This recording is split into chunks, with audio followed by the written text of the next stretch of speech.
Hello guys, welcome back sa aking YouTube channel, Doc Aragoy, para sa tips and tricks ng war games na ito, na War Commander Rogue.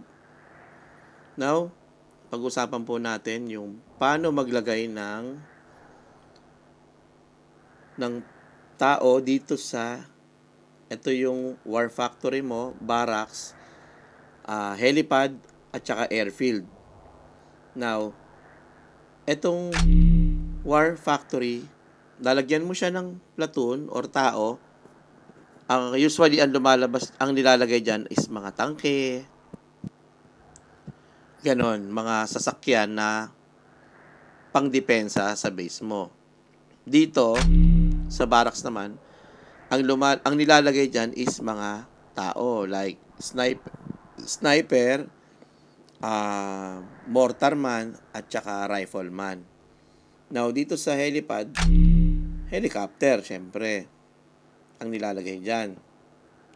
Dito sa airfield, yung drones, na pag umatake ka sa base, kung na-experience yun na, biglang merong lumalabas na drones, dyan galing yan. Ngayon, tuturo ko sa inyo kung paano siya nilalagay dyan. Dito, pupunta ka sa army. Kiklik mo tong army. Yan. Lalabas yan. Tapos, i-click mo tong para ma-slide siya going right sa dalawa. Defenders Barracks. Yan. Yan yung lumalabas sa barracks. Now, tanggalin muna natin. Yan. Yan, yung tao sa barracks. Yan yung lumalabas para depensahan yung base mo. Tinanggal ko muna. Papakita ko lang sa inyo. Now, ito yung sa Defenders War Factory. Yan yung mga sasakyan na sinabi ko sa inyo. Na may mga tangke at saka PK. PK ito. Itong tank, dito yan. Ayan. Ito po siya. Yan yung nilagay ko. Mas matibay kaysa dito sa isa. Mas upgraded to eh. So, tatanggalin ko muna. Ito naman yung PK. Ito yung PK. Ito. Yan. Ito yon. So, tatanggalin ko muna. Tapos, yung helipad. Yan o. Defenders helipad. Yan yung lumalabas. Ito yung 16 seconds. Ibig sabihin yan, every 16 seconds saka siya lalabas kapag inatake ka. So, tanggalin muna natin.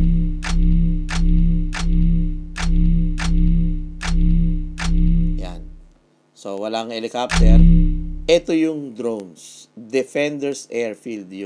Yung lumilipad-lipad dyan sa base. Pag nakita mo. O kaya halimbawa, nag-scout ka, di ba? Merong lumilipad-lipad. So, ayan o, nawala yung helicopter. Walang tao dito na lalabas. Dito sa barracks, walang lalabas yan pag umatake tayo. Dito sa War Factory, walang lalabas dyan. Sa barracks, wala din. At sa helicopter, wala din. Sa airfield, yung mga drones, hindi rin lalabas yan. Kasi tinanggal nga natin. Now, ganito. Papakita ko sa inyo na walang lalabas dyan. Sa tatlong yan. Sa dalawa, tatlo. Sa apat na to, i-click natin yung practice. Etong command center mo, i-click mo yan. Para ma-check mo yung depensa mo kung maayos or matibay, kung saan yung mahinang side, yung spot na madaling mapasok. So, i-click mo yan. Tapos, i-click mo tong practice. Yan. Rally troops. Yan. Ang ibig sabihin yan, yung base mo, ikaw mismo ang aatake. Ayan, yung base ko. Base ko yan, di ba? Ayan. Ito yung platoon ko. Yung panglaban ko. Ayan. Now, sabi ko sa inyo, di ba, pag inatake ko yan, walang lalabas dito, walang lalabas dito, at walang lalabas dito. Yung apat na pang depensa na yan. Na dapat, merong naka-assign dyan ng mga platoon or aeroplano para pag inatake ka, hindi basta-basta mababasag ang base mo. Now, a-atake ko siya, pero papatayin ko ang AI. Ito, yung AI. Para hindi muna sumugod yung mga platoon ko. Off ko muna. See? Walang lumabas dyan. Wala. So, pag inatake yan, ganyan lang yan. Papakita ko sa inyo. Yes. Yung inaatake ko ngayon, yung sarili kong base yan. So, walang ibang depensa, kundi yung mga turret, yan, yung mga missile, laser, yan lang yan. So, pagka ginamita ko siya ng aeroplano,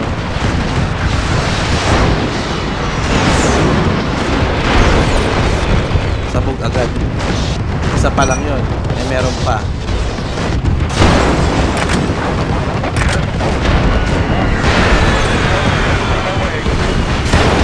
Lalong wala nang kalaban-laban yan. Kita nyo?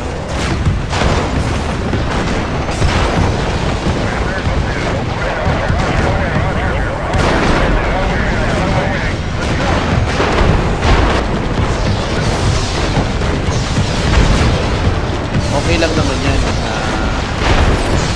Atakin mo yung base mo. Practice lang naman yan eh. Hindi yan madadamage guys. Babalik yan sa dami. Wala kang babayaran. Bawasan yung resources mo. Kasi practice lang yan. Nakita ko lang sa inyo kung gaano sa daling atakihin yung walang support sa mga platoon mo.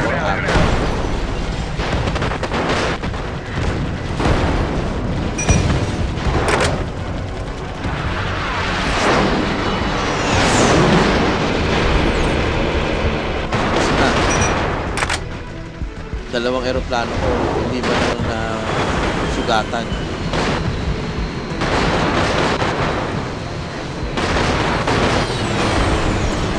Sana. Tapos na yan. Tapos na ang atake niyan. Kasi kung nilagyan mo ng helicopter yan, lilimasin niya na lang yan. Yan, nilapit ko na helicopter. Wala nang depensa eh. Ang nagko-control dyan sa helicopter guys, ako. So, mismong base ko yung ina-attack. Practice lang naman yan. Okay. Tapos mamaya, papakita ko sa inyo yung mayroong depensa. I-end ko na to guys ha. Tapos papakita ko sa inyo kung paano maglagay ng platoon dun sa mga sinabi kong buildings. Like, barracks, war factory. Natalo ko siya.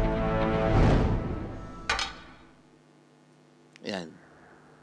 So guys, pupunta tayo dito. Pupunta tayo dito sa army. Click right. Hanggang sa mapunta ka sa defenders barracks. So ang ilalagay ko ay click mo to. Yung una, ibig sabihin siya ang unang lalabas. Dalawang sniper, pangalawa, dalawang sniper uli. Pangatlo, mortarman ang ilalagay ko. Hanggang sa mapuno yung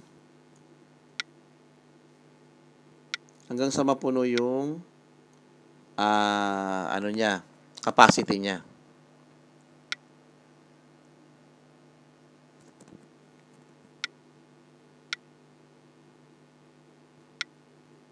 Oh, 16 din guys, 10 mortarman. Ang nangyari kasi, pagka dinoble ko yung sniper at dinagdagan ko, marami pa sana pwedeng idagdag. Kaya lang, ang tagal niya nang lalabas, ayun 32 seconds na, bago siya lumabas. Masyado nang matagal yon, makakalapit na yung kalaban mo. So, kailangan, pag lapag ng kalaban mo, lumabas din yung mga depensa mo. Yan. Dito, ang nilagay ko sa War Factory ay isang tangke. Sumunod 16 seconds din. Tapos itong PK 20 seconds na nga. 20 seconds na yan. Marami pa sana yung capacity 350 pa lang yung nalagay ko, hanggang 500 sana ang kaya. Yan yung capacity guys. Yan. Dito 400. 400 pa lang yung bilang niyan nung dalawang sniper, 10 mortarman. So, kung tutusin, pwede ko pa siyang kargahan hanggang 520.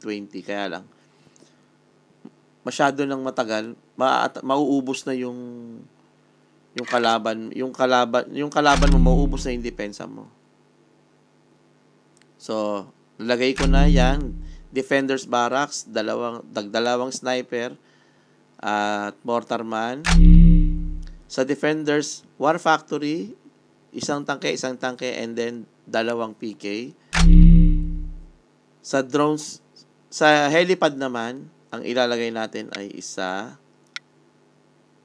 32 seconds na, di ba? Masyadong matagal. So, dito natin siya ilalagay. Para 16 seconds lang maglalabasan lahat ng depensa natin. And then, sa drones, ayan. Pwede nating ilagay ito.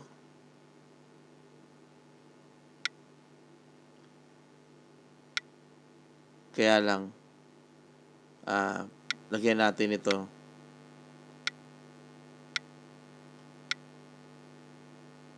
Lima. Kasi usually yung ginagamit ko guys, ito lang eh.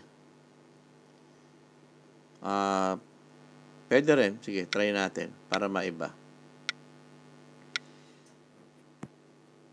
Ito kasi, ang damage per seconds niya ay 368. Mas maganda sana kung ito 1,300. Yung DPS guys, damage per seconds yan. Ibig sabihin,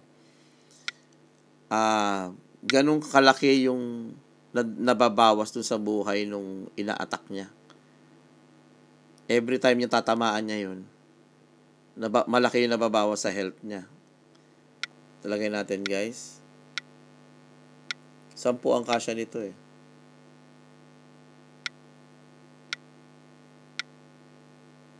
Oh, 8.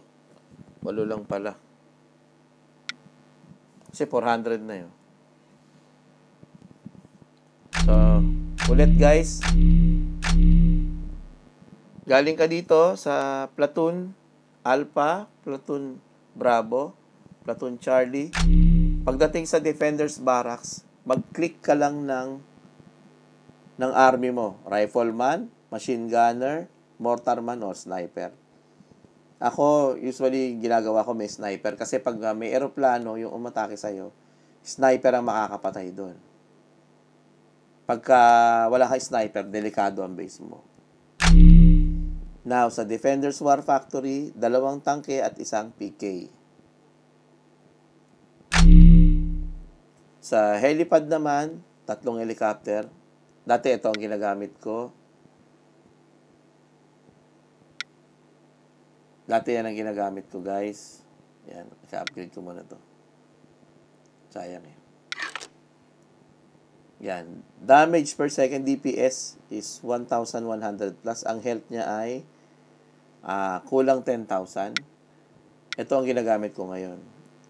Ang damage per seconds niya ay 1,500. Samantalang ito ay 1,100 lang.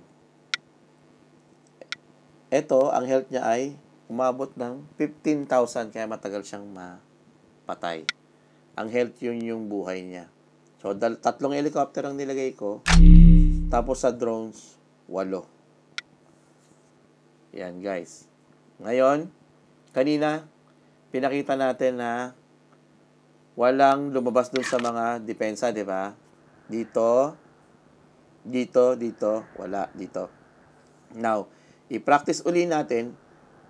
Pag meron kang nakitang yellow line sa bawat building sa ibabaw niya, timer yun. So, habang nauubos siya, yun yung timer niya, nalalabas na yung mga nilagay mo sa loob. Now, practice ulit tayo.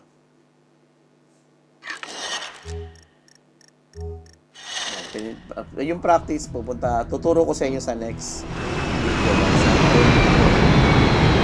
So, base ko yan, gagamitin ko sarili kong platoon. Patayin ko yung AI para wag muna siyang sumugod. Makita nyo. Ayun, no. Nakita nyo yung mga timer, guys. Ayan, no. May mga dilaw siya, di ba? Maglalabasan yan. Drone muna. Lalabas yung drone. Lilipad yan. Yun. So, pag naikutan ka na, ayun, lumabas na yung helicopter. Guys, ang tumigil sa inyo kapag sniper. Lalabas yung tanke. Ang sniper din, lumabas na. Sniper. Every 16 seconds guys, may lumalabas sila. So, yung AI, para lumabansa. So, ito pa lang, damage na agad yung malapit. Malapit sa base. Karamihan ang mga guys, diretso agad sa base. So, habang binabampakan yung base, labas naman. Kaya, hindi ginagawa sila. Durugin yung base. Kasi may mga support. Galing sa base. Ito yung ito guys, hanggang pagkabaki ko, pag namula, ibig sabihin wala. Zero to, ibig sabihin wala ka pa. Sa north naman, helicopter sa isa nila. Tango ko isa nila. Pinagtalo ko lang sa laban dito.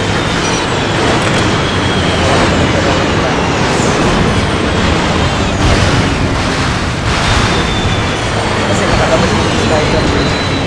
So, mahihirapan ng umatake ang air attack.